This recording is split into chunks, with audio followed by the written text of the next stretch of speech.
The silence hit like a blade. For weeks, Earth's deep space communication arrays had been tuned to Cygni Prime's usual chatterer steady stream of sensor logs, scientific reports, and cheerful messages from colonists thriving in the distant star system. But then, nothing. No signal. No heartbeat until, suddenly, a burst of static-filled, broken words scrambled through the network, carrying a voice raw with fear.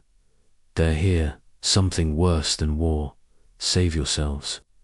The message cut off, mid-sentence, swallowed, by an abrupt surge of interference in the command center of the United Earth Directorate's orbital headquarters. Officers froze mid-step, eyes locked on the streaming text. Commander Lian Yu's knuckles whitened as he gripped the console. "This isn't just a blackout. It's a distress call," he whispered. Dr. Amara Singh, head of the Terror Signal Intelligence Agency, scanned the transmission replay with trembling hands. The patterns, the interference, something large was closing in on their signal. It wasn't an accident. The room fell into tense silence. "Commander, you turned toward the live feed from the fastest rescue fleet already en route, 5 battlecruisers and a dozen fighters equipped to handle emergencies, but never war. Get me the fleet, Commander," you barked. Moments later, Captain Jiro Maru's image flickered on the holoscreen. His face was grim, eyes shadowed from weeks of restless vigilance. "Captain, status Maru's," voice was tight. "We're 3 hours from Cygni orbit. Initial scans show no life signs. Planet surface temperatures spiking in localized zones. Something's burning." The room felt colder. Everyone knew what that meant. "Keep scanners locked," you ordered. "Prepare for immediate deployment once in orbit." Minutes dragged like hours. The command center buzzed with anxious energy, but no one dared speak. Then, the rescue fleet breached Cygni's. Orbitined the horror unveiled itself. Orbital cameras showed the planet's once vibrant continents now blistered, scorched black, and reed as if they'd been hit by some invisible hammer. Cities lay in ruins, reduced to twisted metal and molten glass. Great forested regions smoldered, no signs of animal or human movement. "No survivors," whispered Dr. Singh. Maru's fleet began a low sweep of the surface. The colonists' settlement hubs were gone, replaced by scars carved into the planet's crust. But then a shape emerged in the Asher massive symbol, burned deeply into the equatorial plains. Glowing faintly with radioactive residue, an alien GLYPH. Yu's jaw clenched. "Identify it." Singh's fingers flew across her console. No match in any database. Nothing from the compact. Nothing from known hostile species. "It's a message, but we don't know what it says." The silence in the room thickened suddenly. A shriek cut through the Kumza panicked distress signal, weak but unmistakable. "We have a survivor." "Coordinates, southeast quadrant," Maru snapped. The fleet immediately altered course. Minutes later, the rescue team descended to the ground in rugged terrain near the colony's edge. Amidst the rubble, a figure stirred, a woman, barely conscious, face streaked with soot and blood. She gasped out words, broken and terrified. "They came through the sky.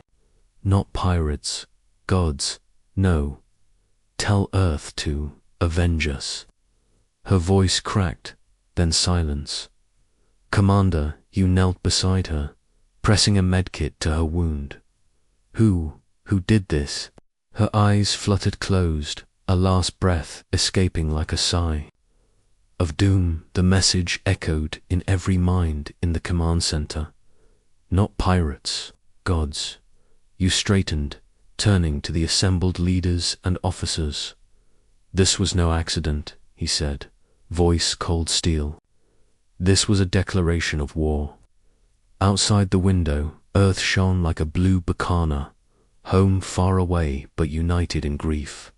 In the days that followed, every attempt to re-establish contact with other colonies in the Cygni system was met with eerie silence. The Galactic Compact immediately issued statements calling for calm. Humanity must not escalate without proof. Their envoy warned, but Earth had proof.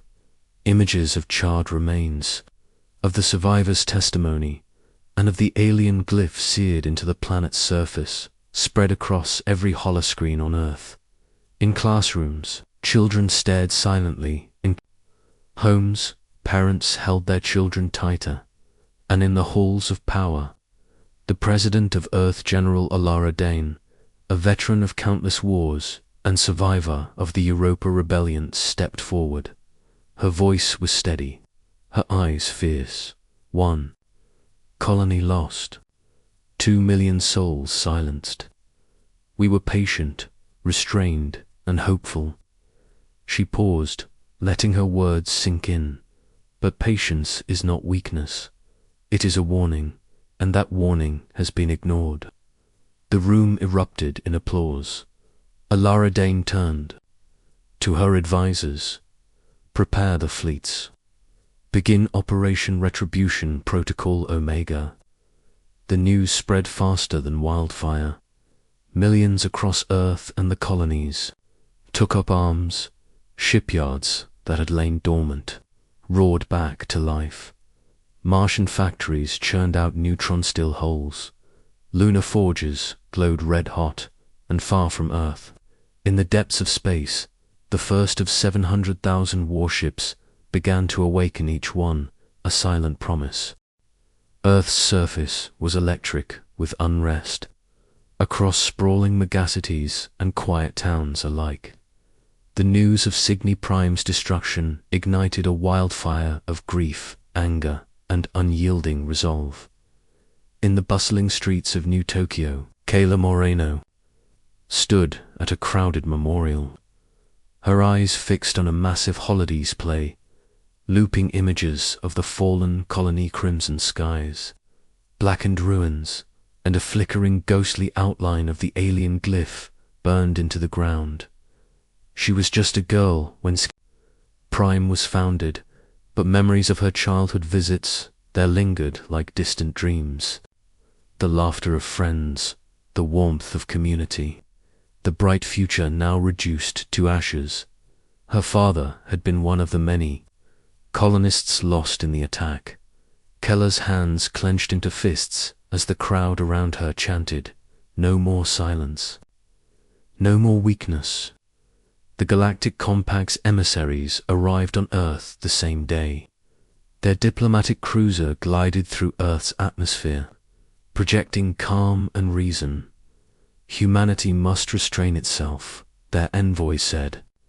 The loss is tragic, but war will only consume all.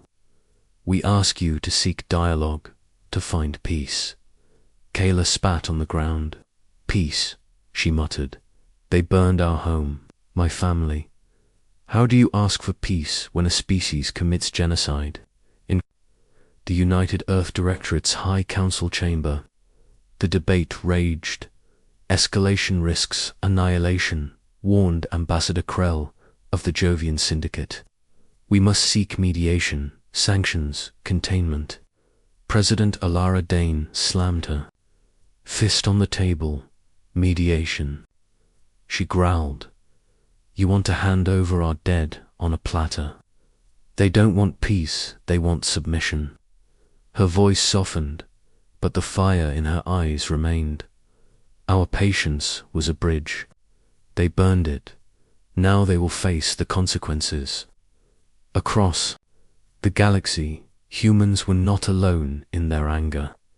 Colonies that had lived under the threat of alien dominions cheered Earth's stance. The Compact's other members watched carefully, wary but wary of testing humanity's limits. In the vast orbital training complex above Mars, Kayla tightened her grip on the controls of a mock fighter craft. Her instructor's voice crackled in her headset.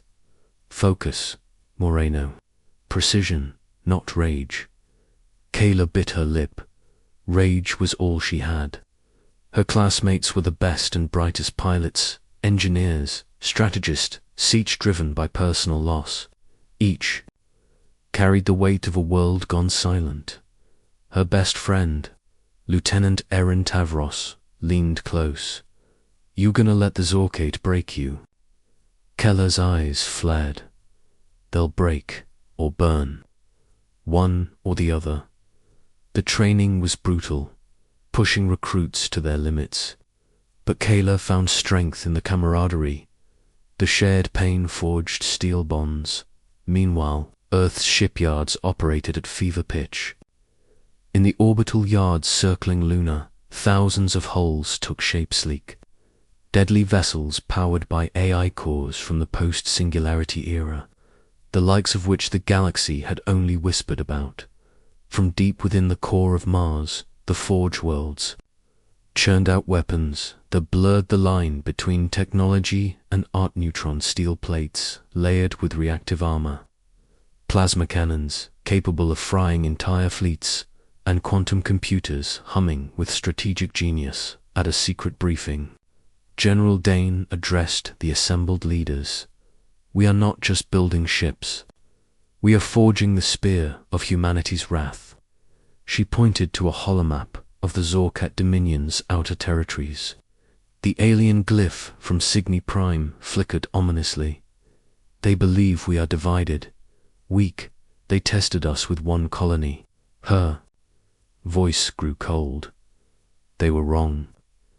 Back on Earth, in a modest apartment, Keller's mother stared at a framed photo of her late husband, scientist who had studied Zorket.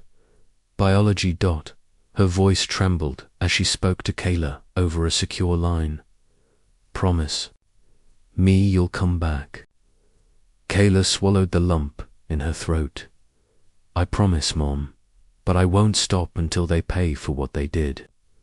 Public rallies called for total mobilization. Every able-bodied citizen pledged service. Every scientist volunteered for weapons. Development. News feeds showed every step of the Armada's construction, 500,000 ships in dry dock, ready to launch. Yet the galaxy remained divided. The Compact's envoy issued one final warning. If you unleash your wrath, Earth risks becoming the tyrant it once feared. But on the streets of Earth, that warning was drowned out by cries for justice. In a quiet moment, President Dane confided to her closest advisor, they want to cage a beast they don't understand. Humanity's strength is not in diplomacy. It's in our will to survive and protect. Her gaze hardened. This war will reshape the stars. As the countdown to war began, Kayla stood beneath the shadow of a newly christened dreadnought, the Indomitable. The ship's massive hull gleamed with deadly promise. She traced a finger over the hulls. Nameplate for Cygni Prime, for Earth, for every voice silenced. Her heart thundered as the ship's engines powered up, ready to lead humanity's storm. Mars was a world transformed, where once there had been research domes and terraforming projects. There now sprawled colossal shipyards, endless factories, cranking out warships by the thousands. Red dust swirled through artificial atmosphere.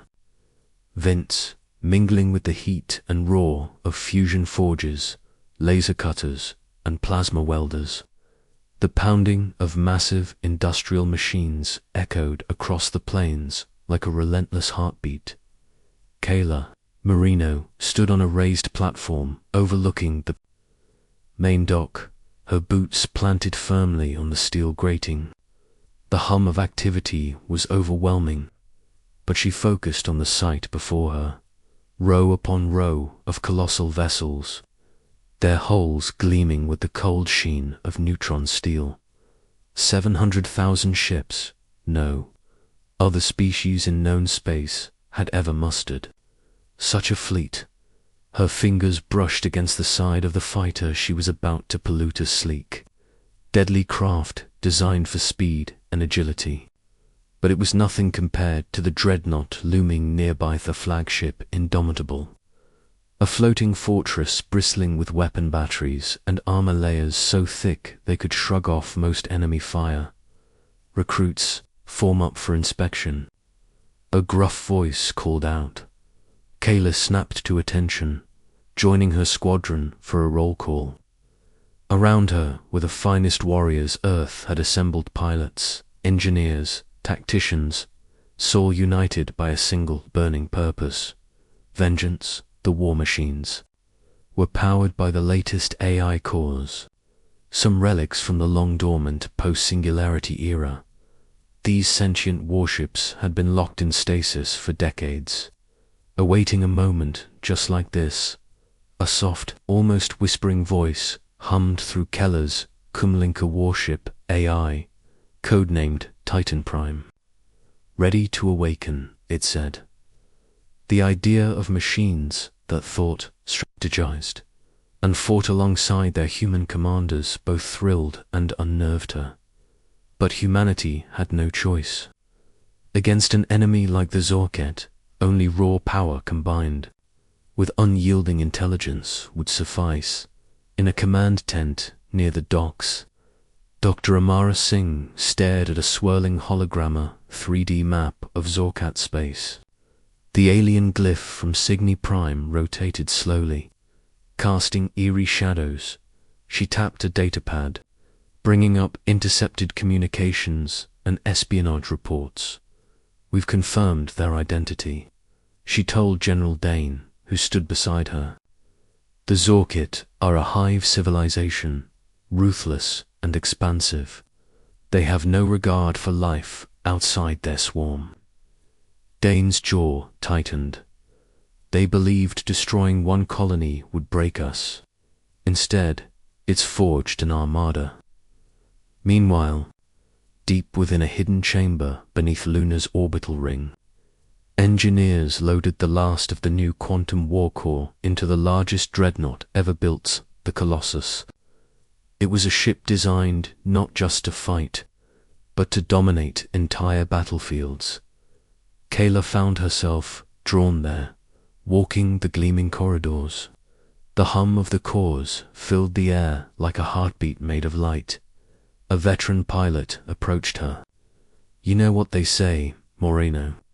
This fleet isn't just ships and weapons.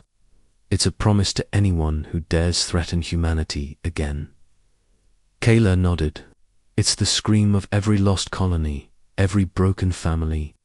The veteran smiled grimly. "Then make sure you're loud enough." As training drills intensified, Kayla and her squadron pushed their bodies and minds to the edge. The simulators recreated the hellish battles expected in Zorket's space flashes of plasma bolts, the screams of collapsing hulls, and the endless void lit by starfire. Her best friend, Erin Tavros, caught her one evening during a break. "Ever think about what happens after this war?" Kayla shook her head. "I don't have the luxury to think that far. Right now, it's about survival and retribution." Erin's eyes were tired but determined. "Just promise me we'll get through this." Kayla gave a small, fierce smile. "We will, or we'll die trying." Beyond training and preparations, the first wave of human spies and covert operatives had already slipped past Zorket patrols, gathering intelligence on their defenses and war tactics. Dr. Singh reviewed their reports carefully. "They underestimate us," she said. "They see humans as fragmented, weak. They don't know what happens when you forge that kind of pain into purpose." General Dane stood at the war room center, addressing Earth's top commanders. "Our fleets are ready. Our resolve is unbreakable. This is no longer a war for survival. It is a war for honor and a war to send a message."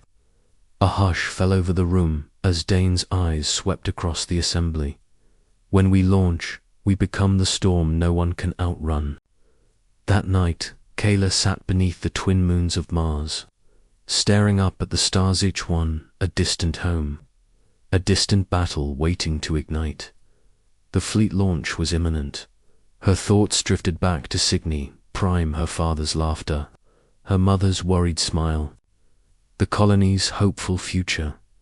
She clenched her fists. 700,000 warships. A voice whispered in her comlink. Operation Retribution Protocol Omega is a go. All fleets prepared to depart. Kayla rose to her feet, heart pounding. The birth of humanity's greatest armada was complete, and with it came the promise that no one, not even gods or monsters, would ever break humanity again. The vast emptiness of space stretched before them, cold, endless, and merciless. Kayla Marino's fighter raced alongside the colossal dreadnought, indomitable, weaving through the massive human armada like a hawk among eagles. 700,000 warships, gleaming and bristling with weapons, formed a living wall of steel and firepower, the largest fleet ever assembled in human history. The armada had crossed the threshold into Zorkat space. For years, the Dominion had thrived in the shadow of galactic silence, silent but deadly, expanding their hive-like empire through worlds that fell like ripe fruit. Earth had watched, warned, prepared, but now humanity was no longer waiting for the storm. They were the storm. Kayla, this is indomitable command, crackled the comlink. Form up for engagement. Sensors picking up enemy vessels at 2 million kilometers, bearing 045 mark. Keller's pulse quickened. Copy that. Engaging at maximum throttle. Ahead, the void shimmered as dozens of Zorkat dreadnoughts emerged from stealth fields. Monstrous bioorganic warships coated in dark chitin and pulsing with eerie blue veins. They moved with unnatural grace, each ship a living weapon. The first volleys erupted in brilliant bursts of plasma and laser fire, streaking across the void like deadly comets. Kellis's fighter twisted and dove, evading streams of bioenergy, and enemy fighters swarming like angry hornets. Her voice was steady but fierce. This is Marino Squadron. Target the Zorket lead cruiser. Punch through their flanks. The battle became a maelstrom of chaos shields, flared and died. Ships exploded in fiery blossoms, and debris scattered like cosmic shrapnel. The human armada held tight, their massive warships unleashing devastating barrages that tore into the alien fleet. Yet the Zorkate fought with terrifying ferocity. Their bioweapons erupted in waves of corrosive acid and electromagnetic pulses that crippled human systems. Fighters screamed through the melee, their claws and talons tearing into human hulls. Amid the chaos, Keller's squadron noticed a strange beacon pulsing faintly on the battlefield's edgy relic drifting among wreckage. The alien glyph from Cygni Prime flashed weakly on its surface. Commander Moreno, her wingman, shouted, "That beacon, it's a signal. Someone wants it retrieved." Kayla hesitated, then nodded. Understood. Shift course. Priority retrieval. They broke formation, racing toward the beacon amid falling starfire. As they approached, Keller's scanners revealed intricate alien technology, a transmitter embedded in living tissue, blinking erratically, preparing boarding parties. She ordered overcomes, deploying micro-drones. Keller's team extracted the device and secured it. But the moment they touched it, the beacon emitted a pulse that rippled through the battlefield, disrupting enemy formations and revealing hidden Zorket ships. A calculated trap. Suddenly, Keller's fighter was slammed by a massive energy blast, systems flickering. She fought to regain control, weaving through a hailstorm of enemy fire. Evasive maneuvers, fall back to Indomitable. She barked, her squadron scrambled, but several fighters were lost in the sudden assault. Back aboard the Indomitable, the recovered beacon was analyzed by Dr. Amara Singh and her team. "It's a Zorkate artifact," Singh said, voice trembling with awe. "Some form of ancient signal transmitter, and it's broadcasting coordinates." General Dane stared at the hologram map, where the beacon's data pointed to a grotesque world deep within the Zorkate dominion, their hive world. "A living planet. Prepare a strike force," Dane commanded. "We hit their heart, and we end this war on our terms."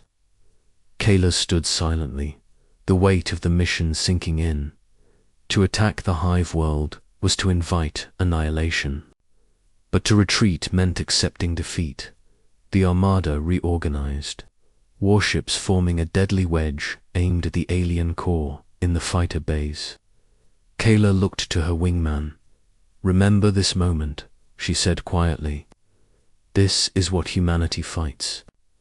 For every lost colony, every broken family, every silent world." Her voice hardened. "We'll bring the storm to their doorstep." The human armada surged forward, plunging deeper into the unknown where the line between life and machine blurred, and where a single spark could ignite a war that would reshape the stars. Asterisk, the hive world loomed ahead, a monstrous orb cloaked in swirling dark clouds and seething bioenergy. It was unlike any planet Kayla had ever seen alive, in a way that sent shivers down her spine. Veins of glowing blue ran beneath the surface, pulsing with an alien heartbeat that echoed across the void. The Indomitable led the fleet toward the planet's surface, a mountain of war steel against a living fortress.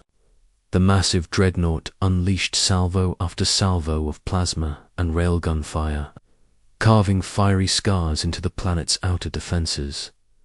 Keller's squadron was among the first deployed, diving into the planet's dense atmosphere amid howling storms. Atmospheric entry, Hercom buzzed. "Expect heavy resistance." The world's surface was a nightmare of twisted flesh and metal, sprawling hive cities that writhed and shifted, structures alive and hostile. Swarms of Zorkat fighters, sleek and lethal, descended like venomous snakes, cutting through the sky with razor-sharp precision. Keller's fighter weaved through the deadly dance, firing disruptor blasts that erupted into bursts of acidic fire. She caught sight of a massive Zorkit biotitan stalking the battlefield, a creature the size of a mountain, its chitinous armor glittering with bioplasma. "Target priority, biotitans," Kayla ordered. "Concentrate fire." Her wingman responded instantly, their laser cannons converging on the towering beast. The Titan howled in rage, swinging massive limbs that shattered fighters like toys. Kayla barely avoided a crushing blow, spiraling down toward the planet's toxic swamps. Amid the chaos, Keller's cum crackled. "Moreno, command to you." General Dane's voice was steady but urgent. "We've identified the hive core, a massive neural nexus buried beneath the planet's surface. Destroy it, and we cripple their entire war machine." Kayla swallowed hard. "Understood." Leading assault team. As the Indomitable and allied dreadnoughts laid siege, Keller's team began their perilous descent toward the hive core, navigating through tunnels lined with pulsating organic armor and defended by endless waves of Zorkate warriors. The deeper they went, the more intense. The psychic resonance grew, a brutal assault on their minds. Several pilots collapsed, overwhelmed by alien telepathy. Kayla pushed through, focusing on the mission. Ahead, the neural nexus pulsed, a gigantic, brain-like mass of tendrils and bioluminescent nodes. It was the hive's heart, its command center, Keller's. Fighter unleashed a torrent of missiles and plasma, blasting open a path for the ground assault teams, but the hive fought back viciously. Swarming biodrones erupted from the walls, darting toward the intruders like a living storm. Keller's squadron engaged in brutal dogfights inside the cavernous tunnels, flashes of light and explosions illuminating the nightmarish landscape. Suddenly, a shockwave rippled through the cavern. The neural nexus was awakening, emitting a psychic scream that sent pain stabbing through Keela's mind. Fall back, she shouted. But General Dane's voice cut through the chaos. No retreat. Complete the mission. Kayla gritted her teeth, pushing her fighter into the heart of the Nexus. Her weapons fired relentlessly, tearing into the bioorganic mass. Explosions rocked the cavern as the Nexus began to collapse.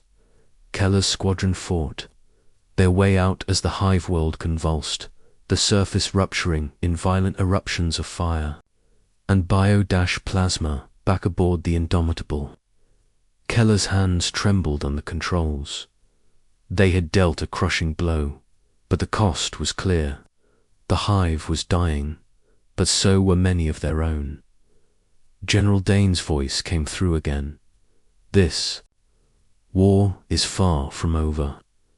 The Zorkate will retaliate with all their fury.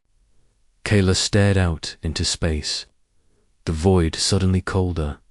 Her mind raced with the faces of those lost the friends, who wouldn't see another dawn. But her resolve burned brighter than ever. We fight not just to survive, she whispered. We fight to ensure no other world suffers as ours did. As the fleet regrouped, a warning beacon blinked on the command console. A massive Zorket fleet was converging on their position. The storm was far from over. The silence before the storm was shattered by a flood of alarms. The Indomitable's command deck shook violently as sensor screens lit up with incoming threats.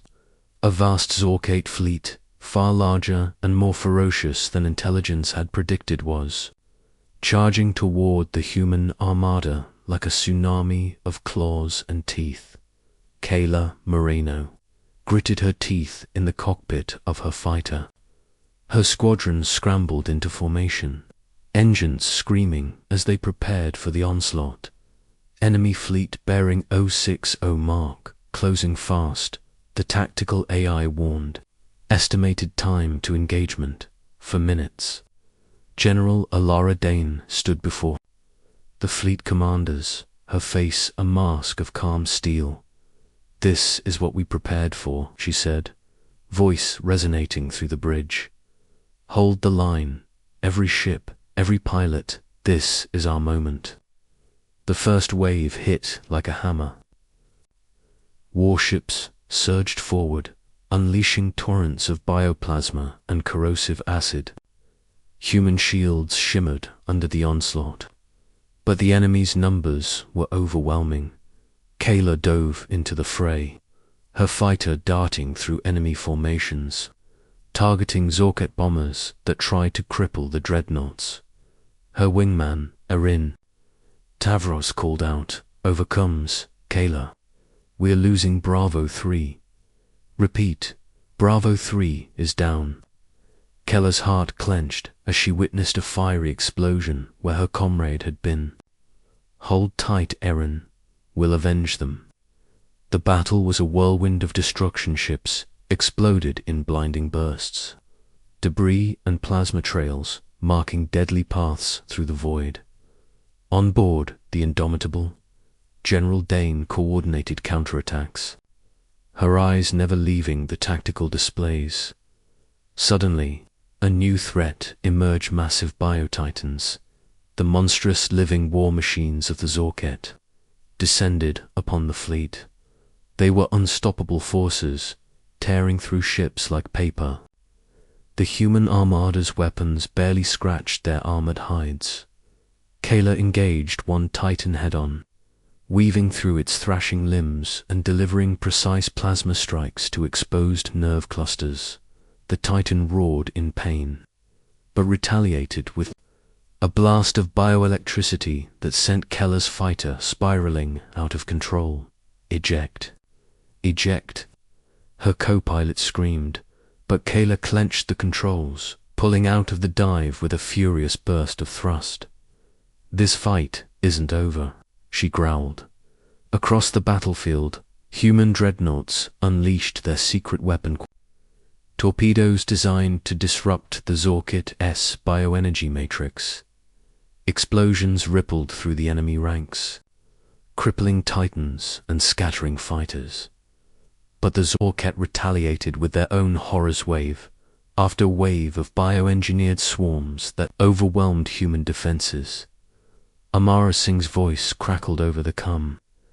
General, the hive mind is activating a psychic assault. We're seeing massive neural feedback on our systems. General Dane clenched her jaw. Isolate and shield critical nodes. Maintain formation. Keller's cum buzzed urgently. Commander Moreno, your squadron is tasked with disrupting the hive mind's psychic amplifiers. Without them, their coordination collapses. Kayla nodded grimly. Understood. Leading the strike. Diving into the storm of bioelectric fire, Keller's squadron targeted the towering psychic amplifiers, massive organic towers pulsing with alien energy.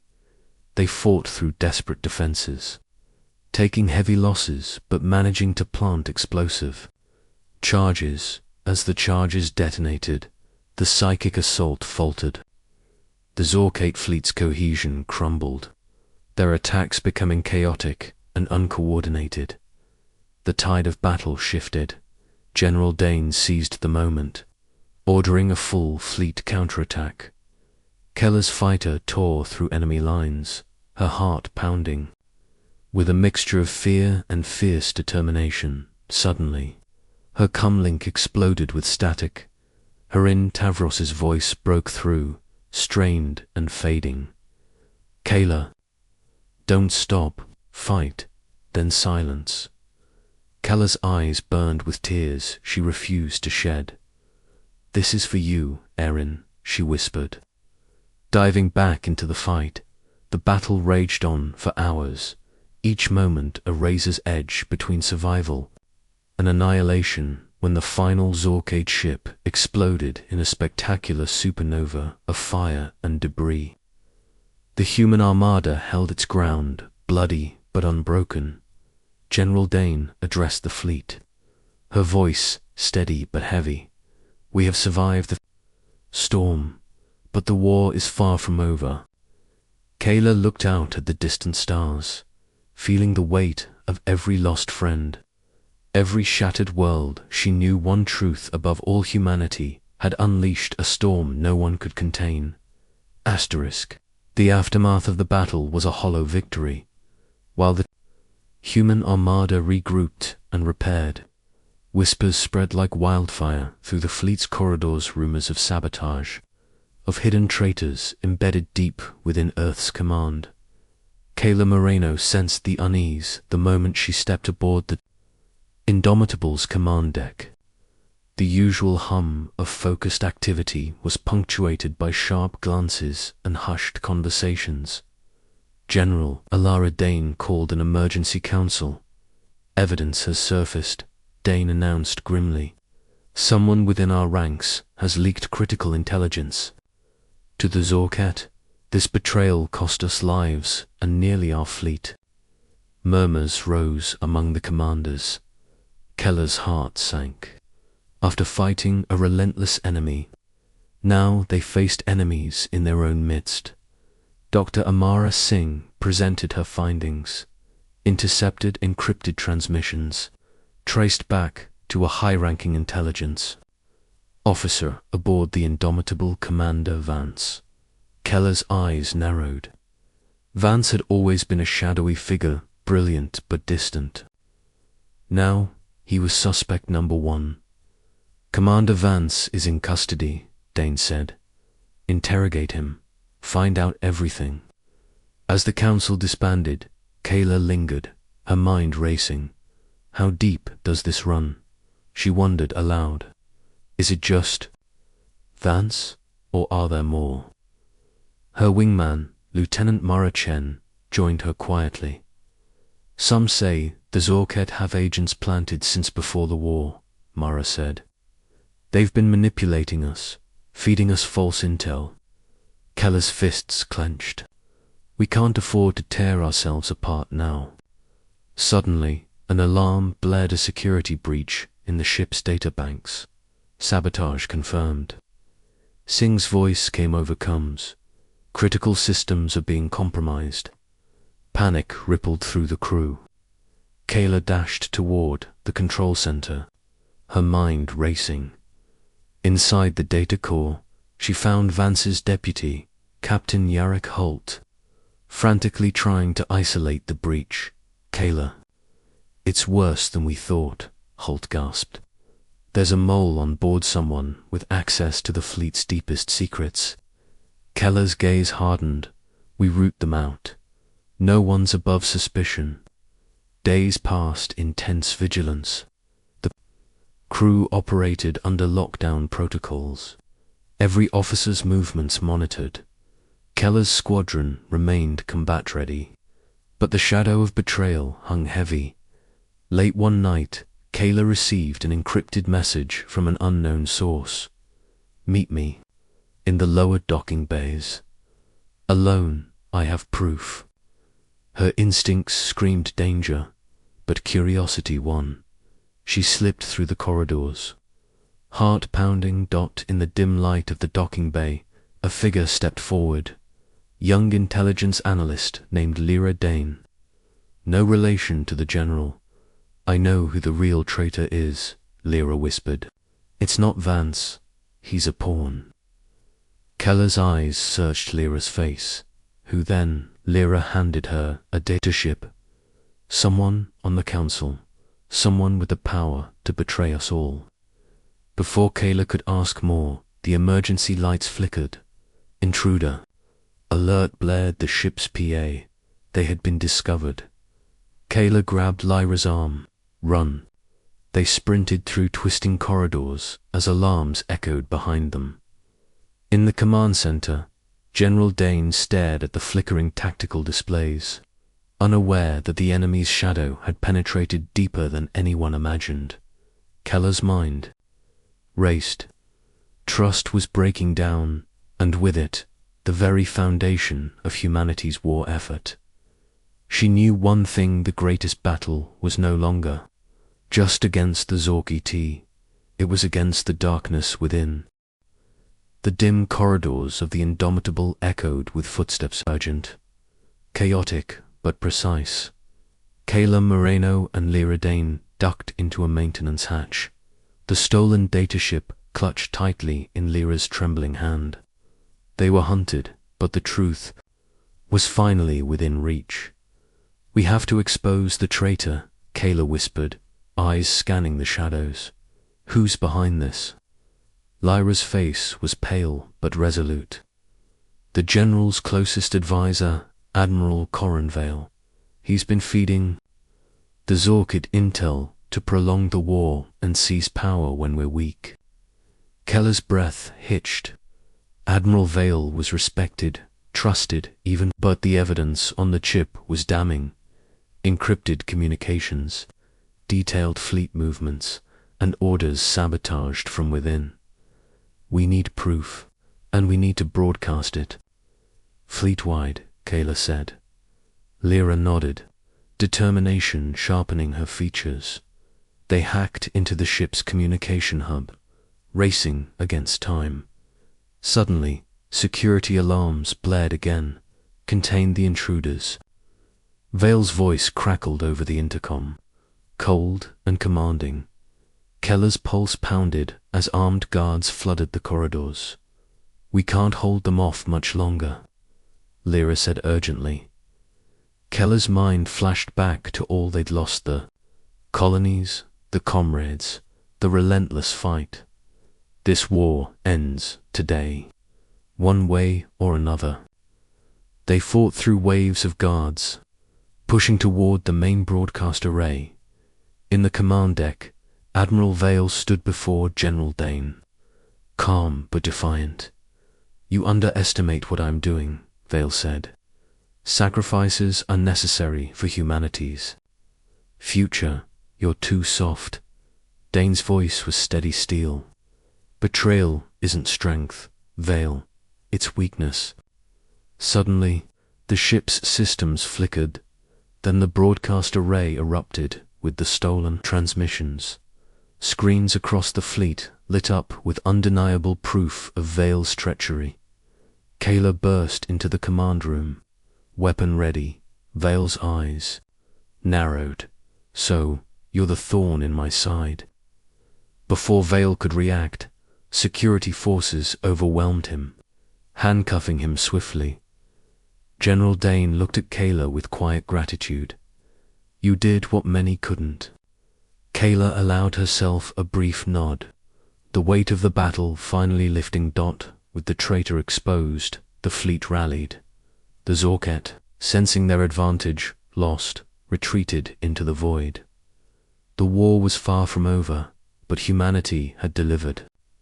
A crushing blow not just to their enemy, but to the rot within. Back on Earth, celebrations erupted, but for Kayla, the victory was bittersweet. She stood on the observation deck of the Indomitable, staring at the stars that had been both battleground and graveyard. Her voice was soft, almost to herself. "We fell, we fought, and we rose." She thought of the lost colonies, of the friends who had died so she could live to see this day. Humanity's wrath wasn't just a flood of warships, she said. It was a storm born from resilience, from hope.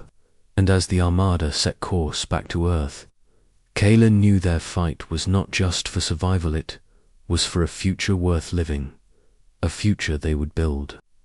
Together. End of the fall of one colony triggered Earth's wrath. 700,000 warships launched.